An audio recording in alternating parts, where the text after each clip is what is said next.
way you slice it, a brutal day for Boeing on Capitol Hill. To talk more about the hearing and all things Boeing, we're joined by Scott Hamilton. Scott's managing director of aviation consulting firm Leeham Company. Scott, thanks very much for joining us. Let's dig deeper into these allegations, because we heard Nathan in his story kind of detail the way the FAA has simply outsourced its safety measures to Boeing. I mean, to a lot of people, that's simply going to make no sense. Why did they do that? And clearly the hammer is going to come down. They're going to have to stop doing that, one would presume.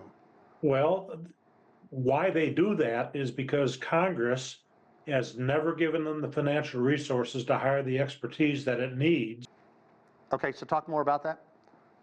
Yeah, the FAA, when the first MAX crisis occurred back in 2018 and 19, and there were congressional hearings then, the deputy administrator of the FAA told the Congress then that they would need to hire 10,000 more sophisticated employees to do what Congress says they ought to do at a cost of, I forget what the number was, but it was astronomical.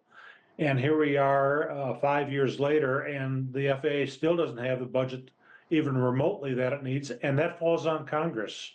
Okay, let's talk about how Boeing is going to respond or has responded to these allegations and the arguments that they are presenting to defend the safety of their aircraft. And I really point out this is important right now, because if you look at airline stocks, all the U.S. airlines are saying they're seeing huge business. So if this is rattling the traveling public, at least so far, it has not had a huge impact. Well, I wouldn't say that it's rattling the traveling public all that much, because frankly, most of the traveling public wouldn't know a 737NG, the predecessor to the 737 MAX. Most of them may not know what a 787 is against an Airbus.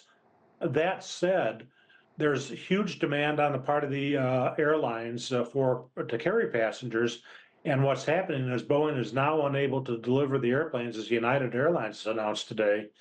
And it's going to take Boeing, as your reporter mentioned, years to recover its credibility and its efficiency.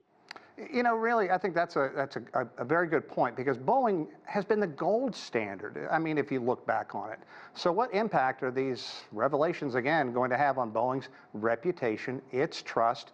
And do you think that regulatory entities are really going to dig into this and the obvious legal implications? Well, the reputation of Boeing is in the toilet. There's just no other way to put it. And it's going to take them years and years to recover from that. And the answer to that is to start building the airplanes correctly, which, of course, Boeing is saying they're now doing after all these issues. But the FAA, bless them being shorthanded that they are, right, has their thumb on Boeing. They've had their thumb on Boeing since 2019, and there's no telling when that's going to let up. And the European regulators no longer take the FAA's word that the job is being done correctly, and they've started tightening up their regulations and approval processes over Boeing, as well as Airbus. How is the aircraft industry at large being viewed right now? Well, the aircraft industry at large is really quite credible and reliable. You have other Boeing airplanes, and again, I dispute the thesis that the 777 is an unsafe airplane. It's just not. It is a very safe airplane. But Boeing has got the predecessor to the MAX, it's the 787. Aside from a grounding issue over a battery fire back in 2013 for 3 months, the 787 has not had any safety issues.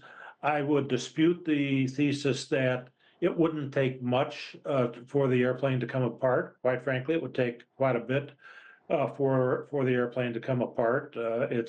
Airplanes tend to leak a little bit anyway, and Airbus airplanes are fine. There's never been a safety grounding on the Airbus airplanes.